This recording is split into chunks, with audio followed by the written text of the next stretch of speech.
Hello and welcome to Pick Yourself, the podcast that helps you build and grow your electronic music career.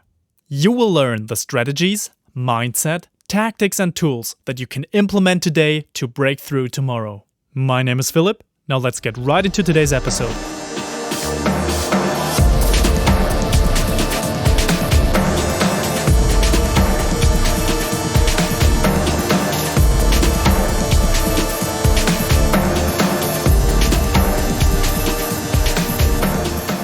Hello and welcome again to another episode of Pick Yourself. As usual, I'm super happy to have you here with me again as my estimated guests and listeners.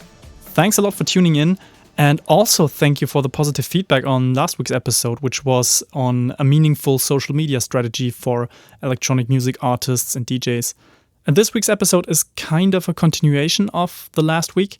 We're also talking about social media, but we're talking specifically about Instagram and the role of Instagram overall in our, electronic music scene, in our culture, and how it changes certain things and what can we do about that. And I got inspired to do this episode by a really cool documentary that I encourage you to watch. It's called Insta DJ.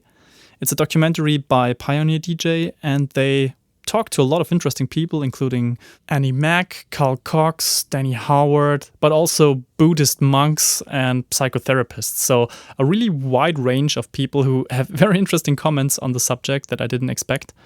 And yeah, just go watch that. It's called Insta DJ. And this documentary, it poses a lot of questions. And this is really important. And I really thank Pioneer DJ for doing this because it's a super important topic. But I was kind of missing a little bit continuation on what can we actually do about this and what does the future look like. And so I thought, why not bring it directly to the podcast? It makes a lot of sense because we just had this episode on social media. So let's talk a little bit about Instagram and its implications for our scene. So just a quick reminder, if you are new to the podcast, you can download a free PDF that helps you maneuver your artist career a little bit better. It's called The 7 Strategies of Highly Successful Electronic Music Artists, and you can get it at pickyourselfpodcast.com/free. Okay, now let's jump into the episode.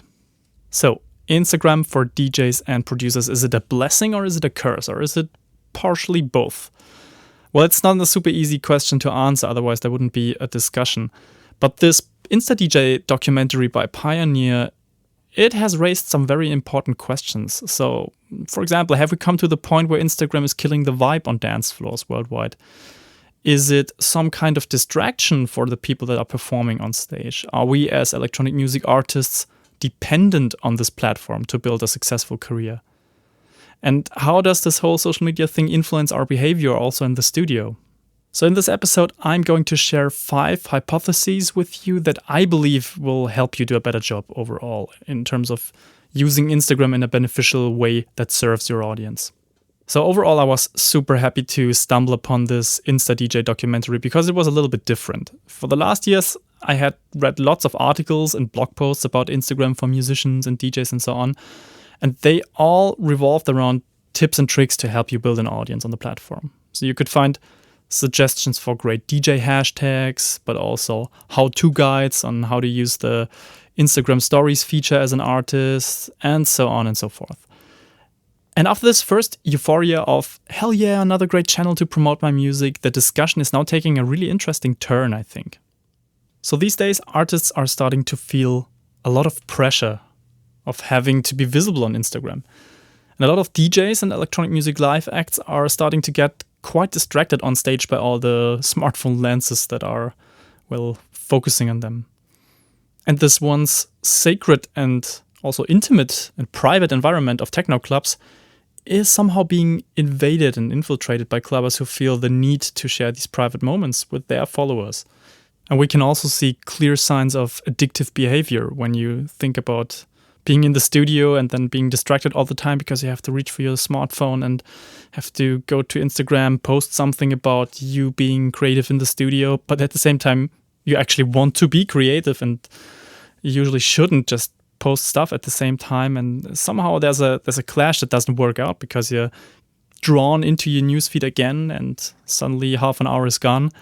And this is not being productive in the studio. So it also comes to a critical point where Instagram and also other social media networks are kind of stealing from the time that is dedicated to your most sacred thing, which is creating art, creating music in the studio. So I think we've reached a critical point now at which we have to question, how can we use social media in a beneficial way? As artists, we're important content creators in this distraction factory that is Instagram. So we produce a lot of content, obviously, that is important for the overall audience. And I think we have a certain responsibility for this audience. And this discussion that we have right now, this can ultimately lead to a positive change. So let's jump into my 5 hypotheses that I think determine a little bit of the future of Instagram and what role it plays for you. So the very first hypothesis is probably not what you've expected. Because I think Instagram won't stay the number one social media network for musicians. Well, for sure not forever, but I also think that like in the foreseeable future, it's not going to be that relevant anymore compared to how relevant it is now. So even if you now think this sounds super ridiculous, I'm dead sure that Instagram will be replaced sooner or later by another social media platform. And that one will be replaced by another one, and that one by another one, and so on and so forth. This is the nature of evolving technology, as well as social change. When I was 16, MySpace seemed irreplaceable. When I was 26, Facebook seemed irreplaceable. And today, I'm now 31 in 2019, Instagram is the number one tool for artists, and nobody can imagine like living without Instagram or having it go away and being replaced. So we all think that this is impossible because it's already that big. But that's about to change. Thousands of innovators around the globe are working on small Davids, if you think about David versus Goliath, that are designed to kill the big Goliath that is Instagram. And 99.9% of them are going to fail for sure. But this 0.1% is going to revolutionize the social media landscape completely. Because they're more agile, they're more brave, they think outside the box, and they create something that resonates deeply with tomorrow's 16 to 29-year-old target group, which is the initial early adopters that go for these types of new networks. And they are going to use technology completely different than we do. And they're going to interact in different ways than we're used to right now. The question is not if Instagram will be replaced, but how soon it will be replaced. So why am I sharing this with you now? What are the consequences for you as an electronic music artist? So I believe this way of thinking helps you stress out a bit less about your current Instagram activities. I think it's super important to see this in the grand scheme of things. Sure, right now it's very beneficial to be active on Instagram as a DJ or electronic music producer, but will it make a massive difference later on, like in the next years, in the next 5 to 10 years? I believe that it's more important to, for example, find your unique voice as an artist and try to stand out musically as well as personally on many levels. And this is important no matter what channel you are promoting your music on. And I'm not saying you should forget about Instagram right now, but it should probably not be on your top list of priorities just because every scammy growth hacking blog tells you to do so. And you can build and grow your artist brand in many different ways. Instagram is a great amplifier, for sure, but it's not your only channel. And we sometimes underestimate the influence of great music blogs, for example, and YouTube channels that promote underground electronic music. So some of the most streamed songs on these channels are by producers who don't really have a massive Instagram following. And then there's also the aspect of, for example, sending out DJ promos. I've seen people with less than 200 followers on Instagram send their unreleased tracks to successful DJs, and suddenly these songs explode. They become super popular and are being played in clubs all over the world simply because it's fantastic music and they did the work of sending these tracks to the people. If you then count in all the what's the track ID requests on SoundCloud and the Shazams by other DJs and clubs that try to find out what this artist is playing at the moment, you can imagine what an impact this can have on your artist career overall. Okay, so let's come to my second hypothesis. And that's focus and productivity are going to be game-changing meta skills in the electronic music industry. So I have to admit here, smartphones in general, but also especially social media, they are my true nemesis. So my brain falls constantly into this addictive trap. And I have to work really hard adjusting my habits so they don't work against me, and finding out ways on how to live with these tools and take the beneficial things out of them, but not let them distract me too much. So just to test you a little bit, if you can answer one or more of the following questions with yes, then you most likely have the same problem. Do you always reach for your phone when you're waiting for the train or in a queue? Do you check your phone first thing in the morning? Are you experiencing phantom vibrations in your pocket? Does it make you feel uncomfortable when you're in an area with no mobile internet connection for a longer time? These are just some of the questions that help you find out about this. You can also find surveys and so on the internet. And I really suggest being honest to yourself and just testing if you have a problem with that. I personally do, and I have to find out ways on how to live with it. And I found many ways that helped me, and I'm also sharing them with you. But if we don't do something about this, then it can be really, really hard for us. So the big issue here is that this type of addictive behavior has a negative impact on your productivity in the studio or also on stage.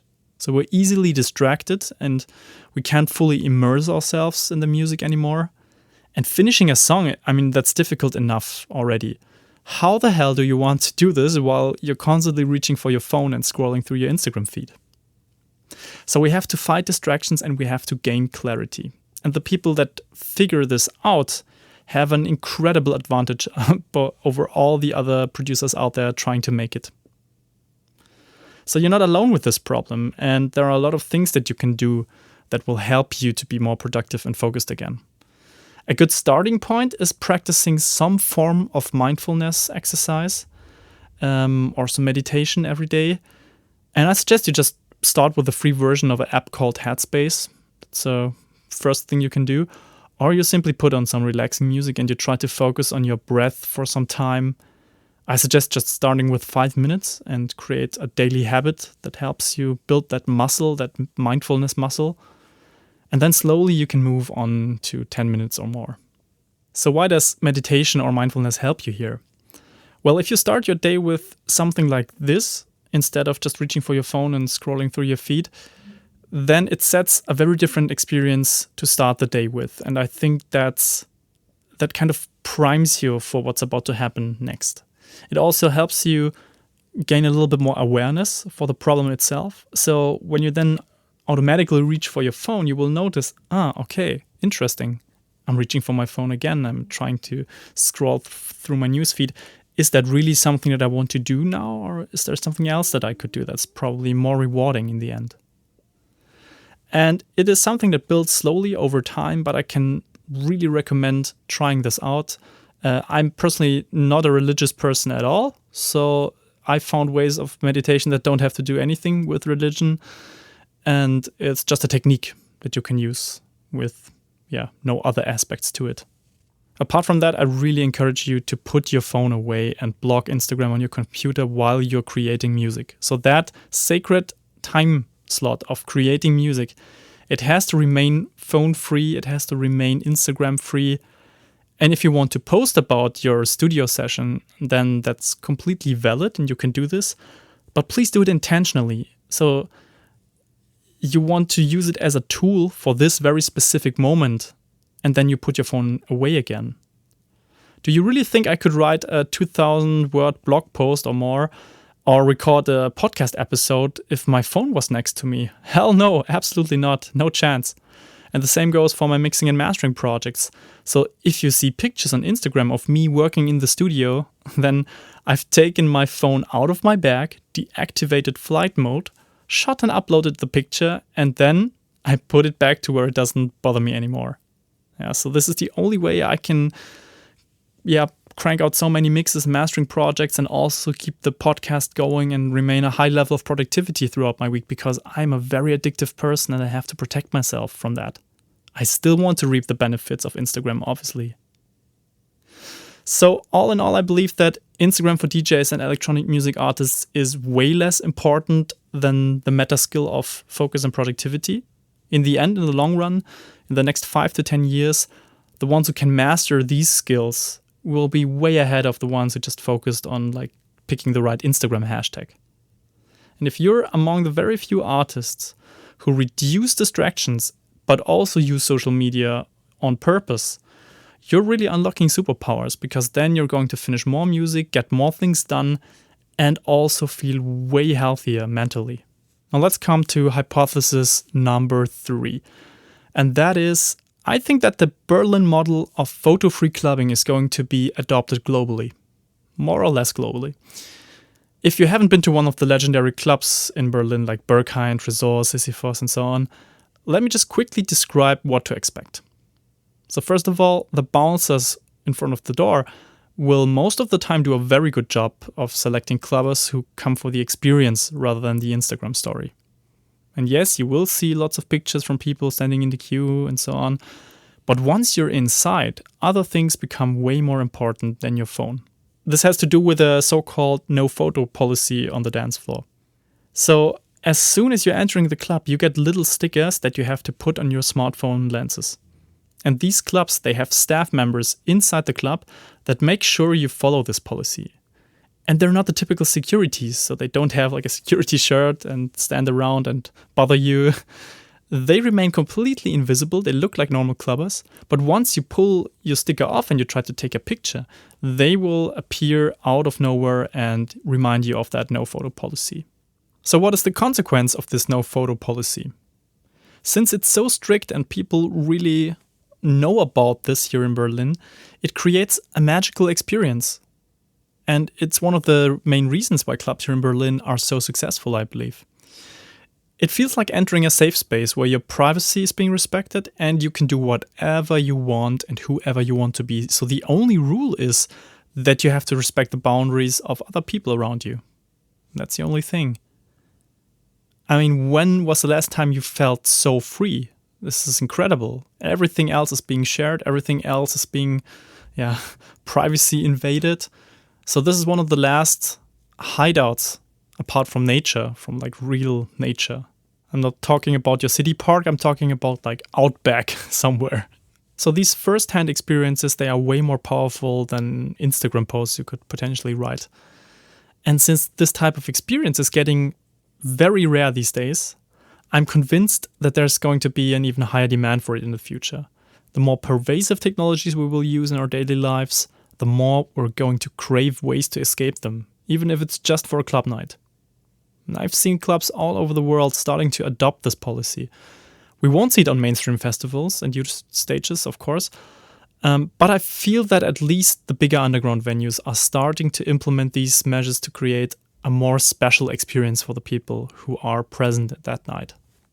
Okay, let's come to hypothesis number 4. I believe that we're going to see a strong decrease in Instagram engagement and reach very soon.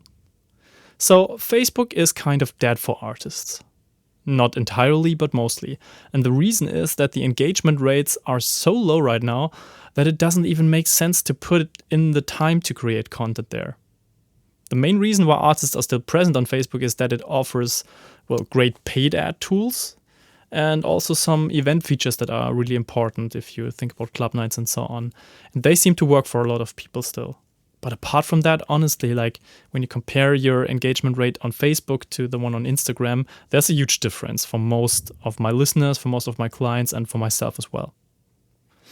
So Instagram is now at an interesting stage where more and more ads are showing up, and this available space on people's news feeds and stories is shrinking for organic content. And this is naturally going to result in even less engagement with your audience.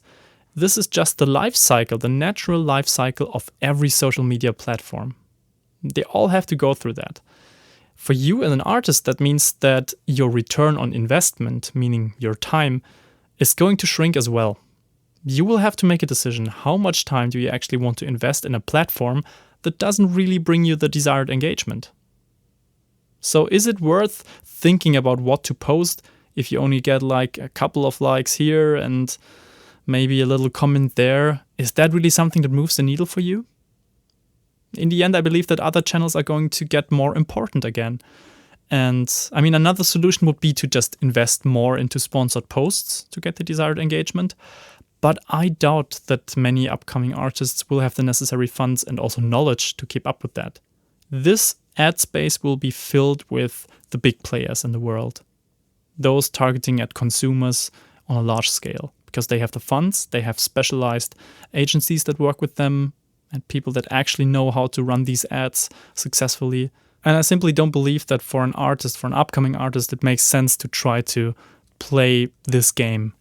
Okay, so let's now come to hypothesis number 5. Being remarkable by opening up is going to win the Insta DJ game. So what do I mean by that? So this whole Instagram for DJs and electronic music producers thing is getting tougher every day, every week, every month. The usual video snippets of you behind the decks is not going to give you much attention anymore, because people have seen this too many times already. If you've managed to create a solid foundation with your artist brand, then things are going to work out better for you overall on Instagram in the future, because you have interesting things to tell, you follow a certain red thread that is remarkable for people, but you will still have to figure out creative ways to tell a different story from everybody else. So if everybody zigzag, this is one of the most basic and kind of easiest to implement marketing principles. So at least sometimes you should try to do something very different from all the other people out there. And as I've mentioned in the last episode, inspiration and storytelling are the key ingredients of a successful social media strategy. And this is going to become even more important on Instagram in the near future, because these shallow, superficial posts will simply not make it to your fans' newsfeeds. So if everybody else is still posting these silly behind the decks, ooh, I played this track videos, or the typical in front of the club standing, thanks to all the dancers photo, this we have seen so many times over and over again. The algorithm will simply not favor this anymore, because there's nothing new, there's nothing fresh about it. So what does that mean for you? I'm convinced that we're going to see a swing towards less frequent posting, but with more relevant and engaging content. And in case this doesn't happen, the other option is just that the fail videos, the cat compilations, the cute dog puppy videos are going to win the war for attention. And Instagram is ultimately going to collapse faster than I would have thought, because this is something that's not sustainable for a network. Overall, I think that if you want to play this Instagram game more successfully in the future, you will have to be way more personal, more direct, and also more polarizing and opinionated than now. And all these Me Too artists, they will have a really hard time on social media. So if you manage to open yourself up and share deep thoughts and honest emotions, you are going to be more remarkable than most other artists. And this will naturally lead to more engagement and a deeper connection to your audience also. It will help you strengthen the bond with your tribe.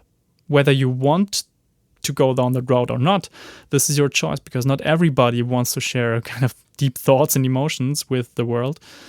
But if you decide that Instagram should remain one of your main pillars in what you do as an artist in order to promote your music, then I believe this is going to be the only sustainable way for you. So these were my 5 hypotheses on the future role of Instagram and what you can do about this. And now let's think about how we can go from here now. What can we do?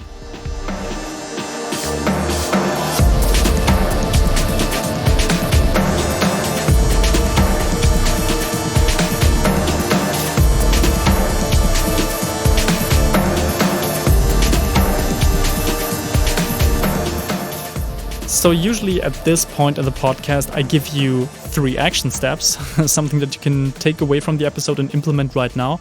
But this time it's going to be a little bit different, because I will just ask 3 questions that you then can answer for yourselves. Because I want you to think about this in a different way. I want you to open your mind a little bit to new possibilities and also to a broader view on the whole topic of social media and especially Instagram. So, first question is, what would your artist career look like if Instagram didn't exist? How would you invest your time? Where would you put your focus? And how would people find out about you? Next question is, which benefits do you get from Instagram as an artist? And where does it hold you back or distract you? So on the one hand, have you seen a lot of traction and engagement on this platform? Have you acquired new fans, new listeners? What other good things have happened thanks to this? Have you, for example, met influential people? Have you made great connections? Have you had interesting artistic exchanges with people? And then on the other hand, on the downside, does it create a lot of pressure for you? Is it distracting your studio workflow constantly? Does it have any other detrimental effect on your creativity or your mental health? And the third and last question is, what can you do to get the best 20% out of Instagram while removing 80% of the negative effects? So just think about these mindfulness techniques and so on. Have you been considering doing this as a daily habit? Have you experimented with blocking yourself from Instagram while you're being in the studio? And if not, I highly suggest you just give it a try. I mean, nothing can happen if you just try it out and see if it makes you more productive.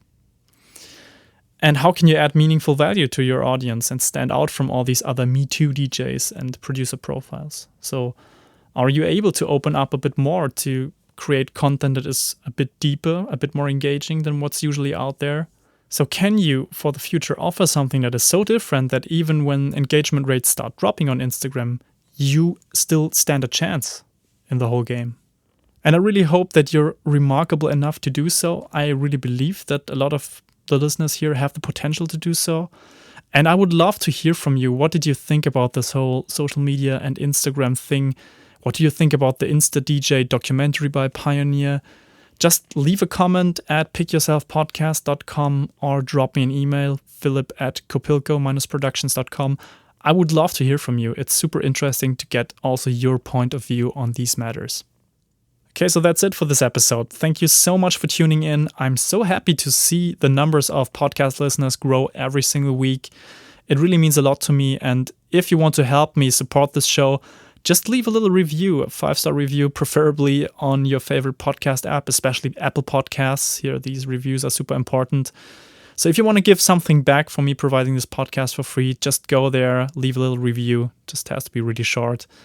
And then it gives me a sign that I should continue doing this. So I wish you a great week, and we will catch up next Tuesday, hopefully.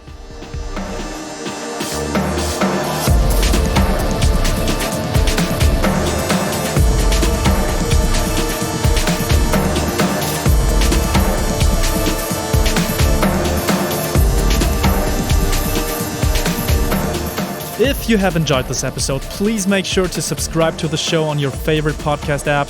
And you can find show notes to this episode in form of a detailed blog post at pickyourselfpodcast.com. Until then, see you next time.